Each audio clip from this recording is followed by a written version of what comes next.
just have to take them as I come. This is what happens with fatigue and hormonal peaks and troughs and chronic illness and being a bit of a spoonie. You have several days at a time where your hair extensions and your, you know, aesthetic appearance is really not your biggest concern. You're too tired to care about stuff like that.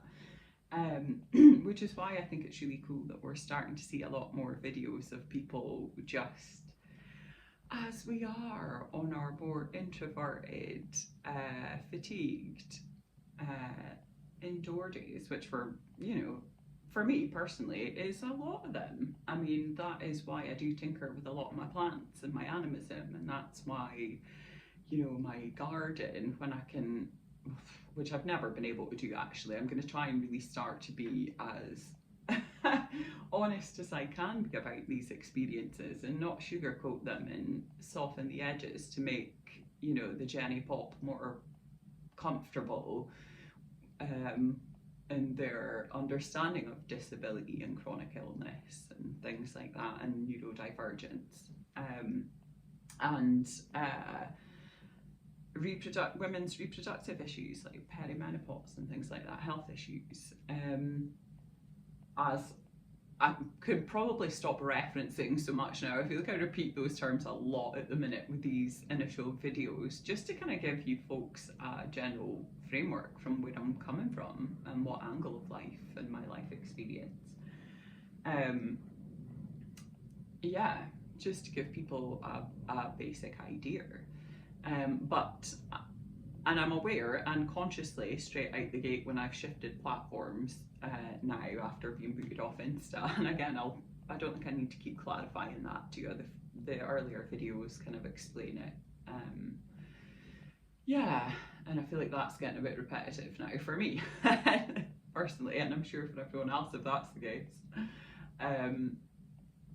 Yeah, out the gate I have intentionally started with a lot more of the aesthetically grabbing, people-pleasing stuff, really, because I am consciously aware that we live in a celeb-obsessed culture, really, you know, who love to disassociate and live vicariously through these platformed elites that we put so much onus in and prop up and pay and enable, that don't actually serve us at all, really. And I'm not talking about the creative frameworks and the stories and the things, but I mean, you know, they exist in a lot more places than frickin' mainstream entertainment Hollywood. And if you ask me, they exist a lot more potently. They exist a lot more undiluted. They exist a lot more rooted. Those characters, archetypes, themes that we play with in our entertainment, whichever modality of entertainment it is. So, yeah. Anyway, today is quite rainy again here. I really feel like the season has turned quite early here for me. And I don't know how other people mark that, but for me as an animist, who has a lot of ancestral land-based practices, for me, I kind of mark the turn into the season, and you'll hear this a lot over, you know, spiritual, animistic, folkloric witchcraft practices, that a season is a season, it's not a day. And how you mark the turning of that, in my opinion, is really quite personal to your experiences related to where you are and the flora and fauna and the changes that you see in all of that, and you know how that affects your mood and your productivity and your cycles of being, and you know, rest and repair and action and, you know, vitality and all those things. And for me, they've always been very I've always felt very connected to all of those. My experience and how I move through my days and months and weeks and life is very connected to all of that. So for me, a marking of the season turning would be, you know, like when I was letting the dogs out yesterday, I just noticed that it smelled different. There's a difference in the air. There's a slight sweetness that's creeping in just as things are starting to kind of get past that fresh point and into that the very beginnings of decay, you know. And it has a different smell in the air. And you hear different insects in the garden, and different plants blooming, or blooms are kind of dying off, you know. All those things are what marks the turn of a season for me. It's not a day, it's not a date on, you know, the Gregorian calendar. It is just an awareness of how things are shifting and changing in my immediate environment, you know. Both in my home and in my mood and in the weather, and how all of that responds to those things, and, you know, in my conservatory and my plants, and how they're kind of changing as the light levels are dipping and the temperature is, you know, changing again. And then further into my garden as that changes with the kind of my dock garden that I'm calling it now. And I tell you, there's a wealth of herbs and different plants and native species and things all hiding under that dock garden at the moment, and little rock clay dishes with pebbles and water in it for, you know, the insects to drink. And I've got loads of little things that are strategically placed in what just looks like a ramshackle shit tip of a garden right now. And admittedly, it is definitely a little bit more feral than I like, or the dogs like, because it's, you know, we can't really use it and utilize it properly. So it's the dock garden, and even that though serves a purpose, you know. If I remember rightly, when I was looking into it the other year there, I'm sure dock is you know, it's a soil restorer. If there's something depleted in the soil, or does it need aerated or something like that, I don't know that. Again, that's not kind of what I do. Those kind of details are not what I do.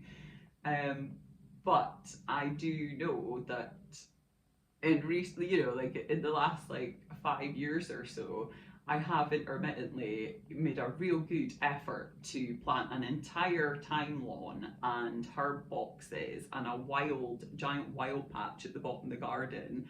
And I have my Christmas tree that sits out there till Christmas again, next to my bird table. And honestly, I am probably, I mean, I know at least with 2 local neighbours, but I think just in general, culturally, I would be the talk of the town right now, because my garden is so overgrown and it's just it just looks so feral.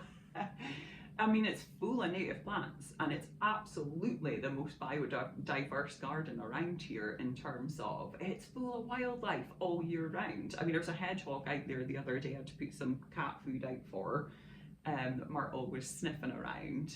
So we had a wee hedgehog here the other night, and I haven't seen him again, but he definitely, or something ate up the cat food.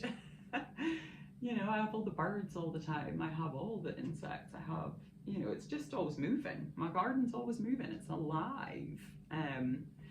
But admittedly, it needs to be usable too, and I have always struggled to stay on top of it and keep it the way I want to, which is with an abundance of those native plants and herbs and shrubs and trees and things, but in a way that I can still utilise it and use it, and it doesn't just get overrun with dock again before I'm able to keep on top of it. Like, it just runs away from me. It's a task I cannot stay on top of, but it kills me, because I really want to have my garden that I can utilise in summer and spring properly and work with my plants out there. But all I seem to do is be holding back a wealth of things that are over encroaching, because I don't have the capacity to stay on top of it like a, you know, a regular structured gardener would.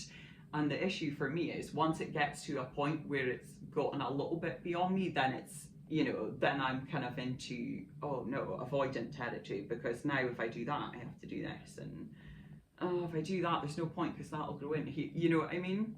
I know a lot of neurodivergents out there will relate.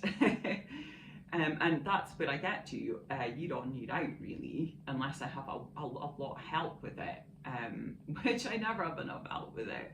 So yeah, it's hard. I can't live the way I want to live, and I get unfairly, I get a bit of shtick and judgment from the odd neighbour here or there who just doesn't understand why somebody's garden might be a bit feral. Like, to them, it's just a personal insult. You're just trying to be awkward with them. You couldn't possibly have a separate existence out with theirs that might have nothing to do with them. You might never think about them. You might be a little bit preoccupied just trying to get through your days yourself, and maybe your garden also stresses you out a bit. Not in the ways that it does, them. I'm certainly have no desire to have a clinical colonial clipped lawn, that has far less biodiversity and bioworth than this God's forsaken bloody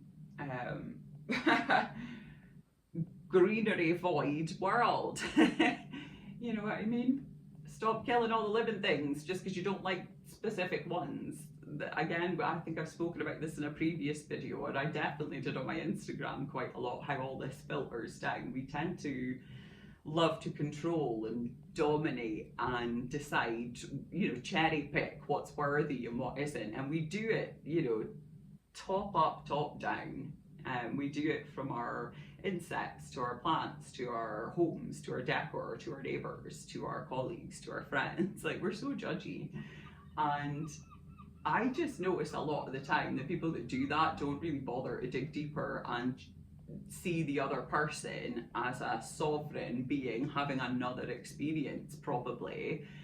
And don't get me wrong, I'm not saying that there aren't people out there who aren't awkward or difficult, but they are very few and far between, compared to most people who fall on hard times or struggle with things that other people don't understand, and a wealth of grace goes a long way in neighbour relations and understanding each other. And I genuinely know, because it's always been the case when I have went that way, when you give people a wealth of grace, 9 times out of 10, at some point along the way, and maybe a little bit inquisitive, ask if they need a hand. Like, there's definitely many times in my journey where people have jumped to conclusions and judged me at times where I actually just needed somebody to offer a bit of help, or ask if I needed a hand or something, or a little bit of understanding, or just a little bit of patience, tolerance, and grace, and a little less perfectionism.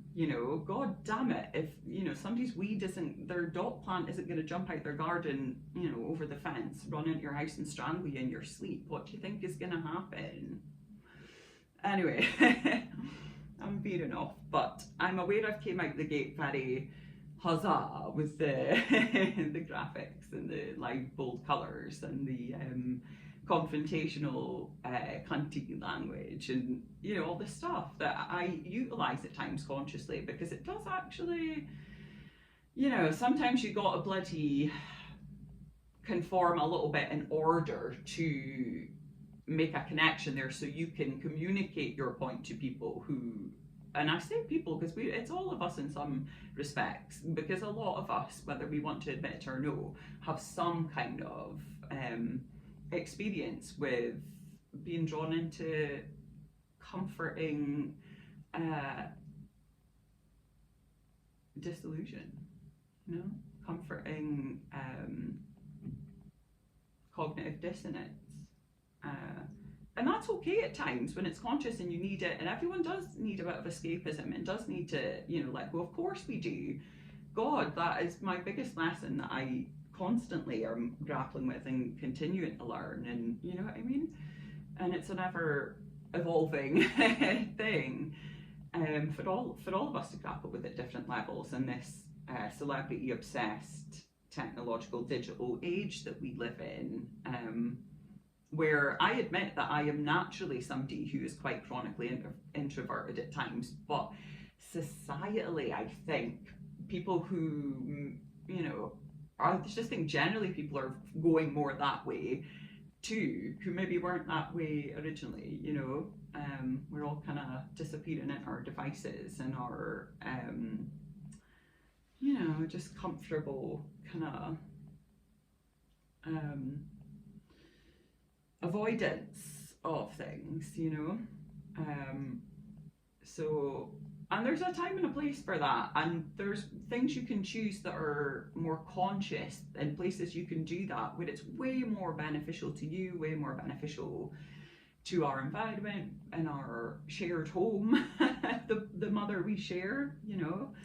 Um, and we're all grappling with that and learning to deprogram and detach ourselves from the tendrils of things that we have subconsciously a lot of the time fallen down, because of, you know, it's just human nature to follow the more comfortable and easy path. You know, that's what we do.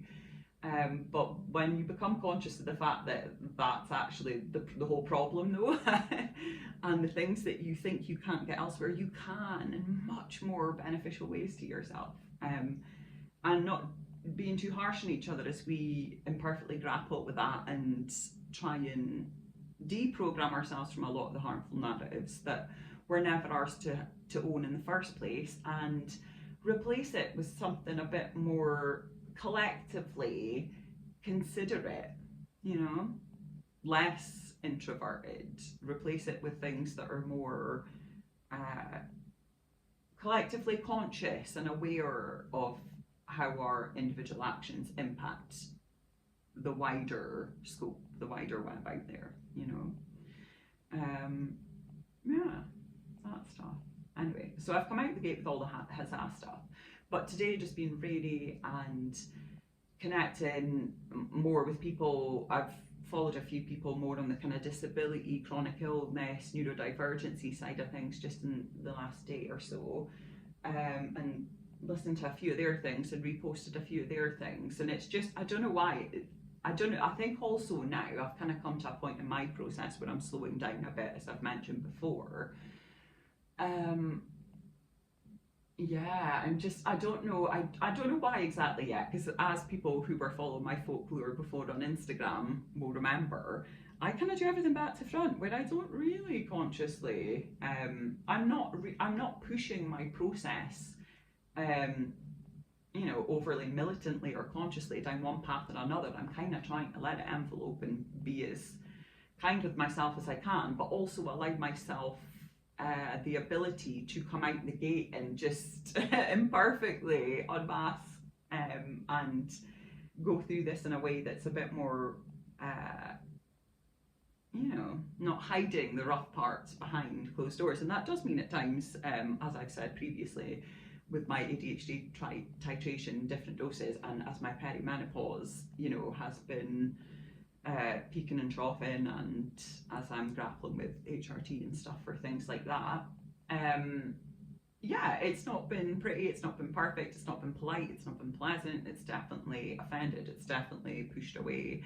It's also, you know, brought forward and pushed and brought more people closer. It's a double-edged sword, really.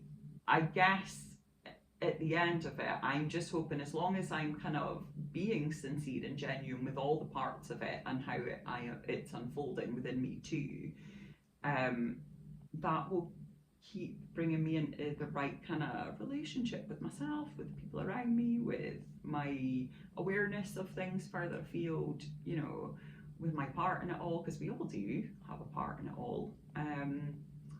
Yeah. I guess I'm just hoping that it will, I mean, it seems to be doing good stuff. But anyway, what I was meaning to say is I'm finding myself at the moment, not consciously, not pushing myself in any direction, in a softer place. I feel a bit softer at the moment. I feel a bit more, a little bit more back to able to kind of see why people would do the things they do that would make you angry and upset, and you know, and I was always good at that before, but lately I've been a lot less tolerant of it, and I don't intend to be tolerant of any mistreatment or any diminishment or any writing of my narrative for me in skewed kind of perspectives that erase me. I will, you know, I'm not going to be tolerating that anymore. You can't, once you see it, you know, you can't unsee what you see, that whole thing.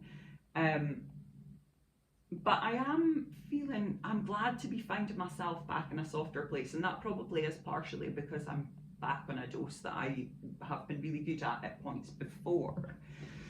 And that seems to be serving me well at various times in the month, depending on which cycle patch I'm on, which HRT patch I'm on, because one of them really serves me and the other one is just shit. And on those 2 weeks, I really don't think that my ADHD meds work all that well, or they kind of sputter in and out, come and go. It's a little bit more bumpy.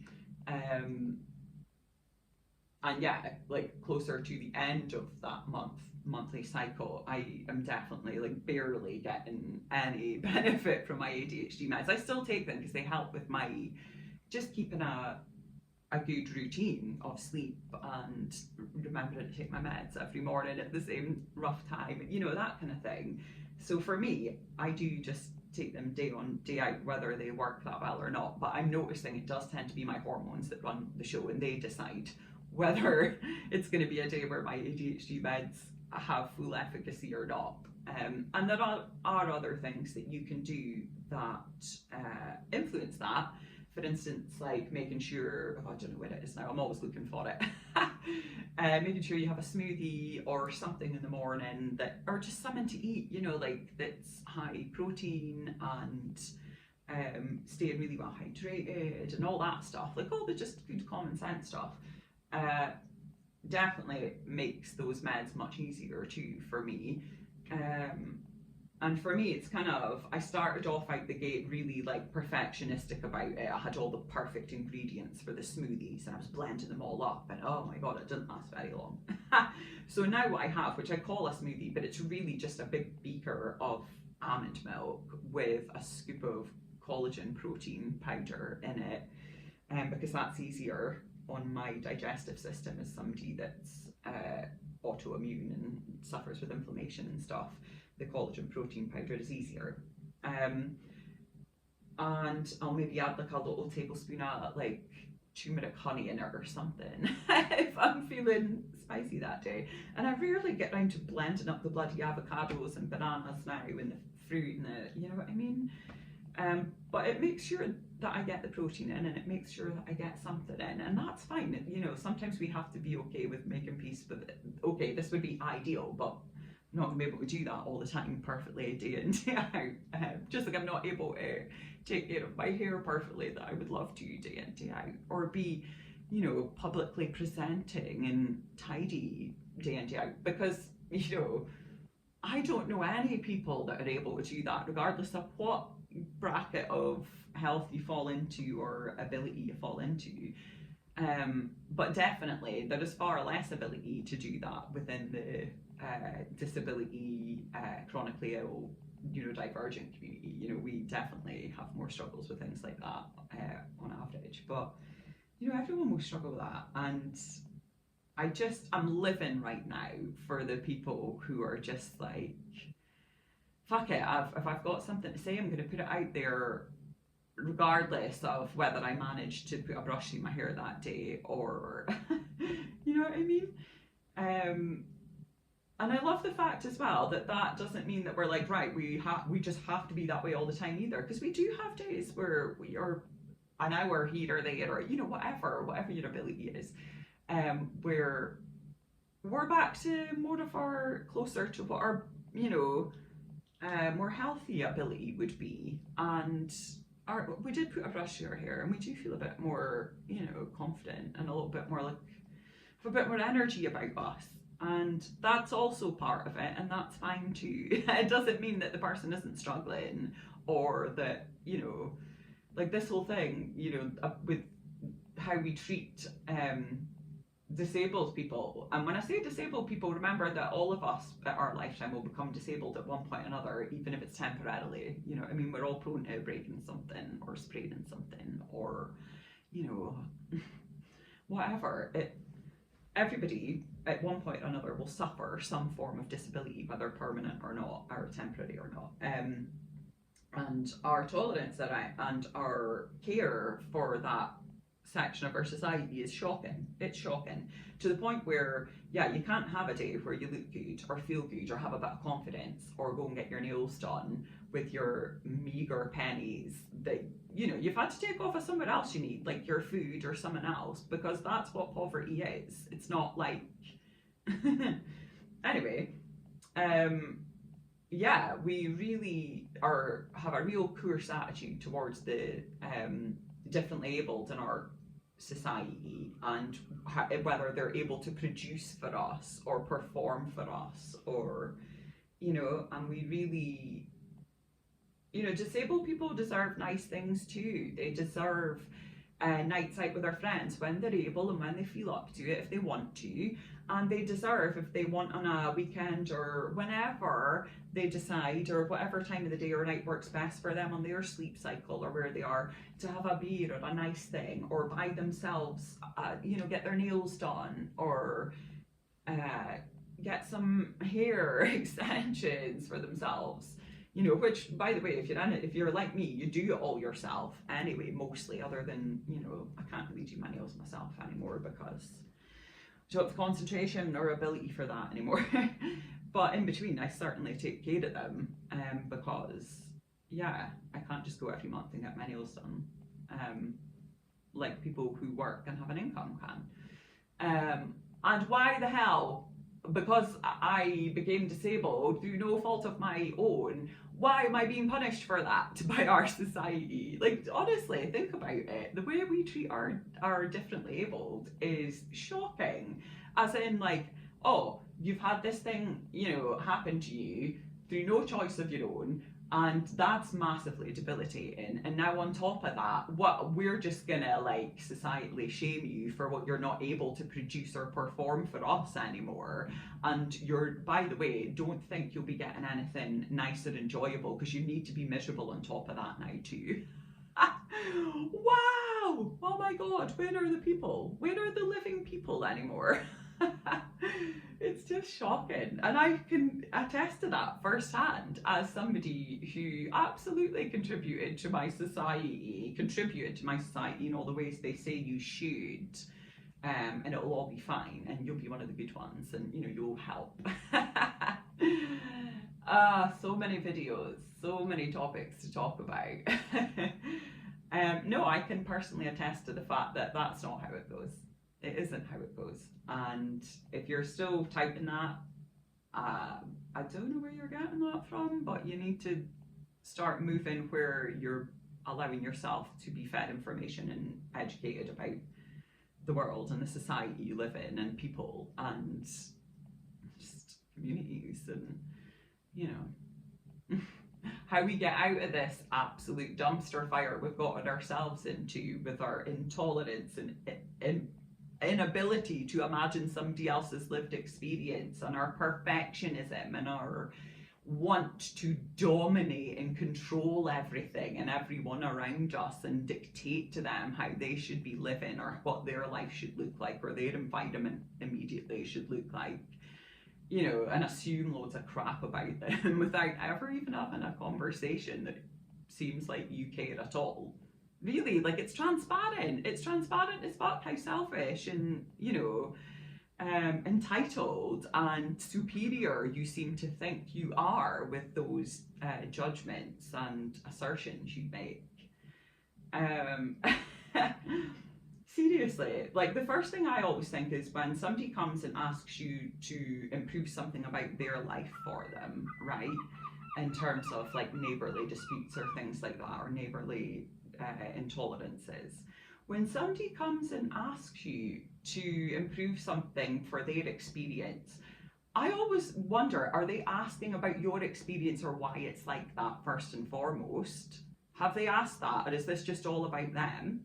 You know, are you not a sovereign individual person standing in front of them?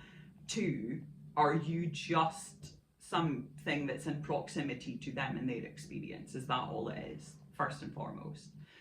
And second of all, if you want me to fix or change something, are you offering to do it? Are you offering to pay for it? And I'm not saying, are you offering to go halves with me? Because all that actually does is put the pressure on me to find half of something I don't already have any of. You know what I mean? And again, transparent, it's still all about getting your way and not about considering the other person's obstacles and challenges they might be facing or help they might need, because you don't want to ask the question, because that would then put some responsibility on you to actually help, do something, take some action, not just say nice, polite pleasantries in passing, you know? So yeah, the first thing I'm thinking when somebody comes to criticise me for the way I'm living, what's happening, as long as I'm not going out my bounds to harm them in any way, if they come and criticise me for the way I'm living in my space and need me to change something for the comfort over in their space and their experience, right? The first thing I'm noticing is, have you asked anything about me or why that is the case? And are you actually, when I answer that, listening to that and showing an appropriate response to that level of distress that I might be in? And then I'm wondering, and then I'm noticing, and then I'm waiting to see if this is really important to you, that you want me to change something about my environment for your comfort over there, for your comfort, because that's all it is. It's just your preference. It isn't a necessity unless it's a necessity, okay? For your aesthetic preference of how preened and perfectionistic and tamed and dominated you would like everything to look. Are you offering to, first of all, pay for me to do whatever that thing is, and compensate me for the time if it's something I'm going to have to do if I have the ability to do it? Are you offering to do it yourself?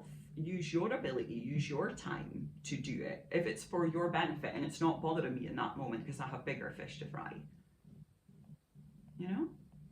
Just something to chew over, something to think about when we are so quick to jump to conclusions about people who don't present or perform in ways that we have been brought up and conditioned and now continue to regurgitate to each other and hold each other to,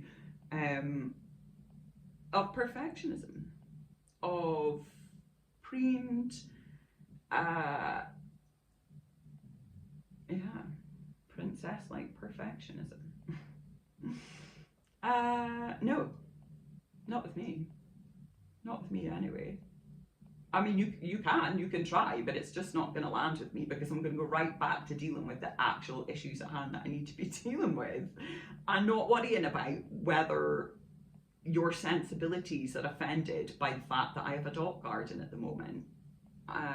Especially if you've not offered to help me, assist me, pay for it, any fair concern about my situation whatsoever. I'm just not going to waste another moment caring about what sensibilities of yours are bothered, you know? And we could all do with remembering that the people that we pass judgment on or jump to conclusions about are also people, not just, not just an accessory in our story. I mean, don't get me wrong, we're all the main characters in our story, for sure.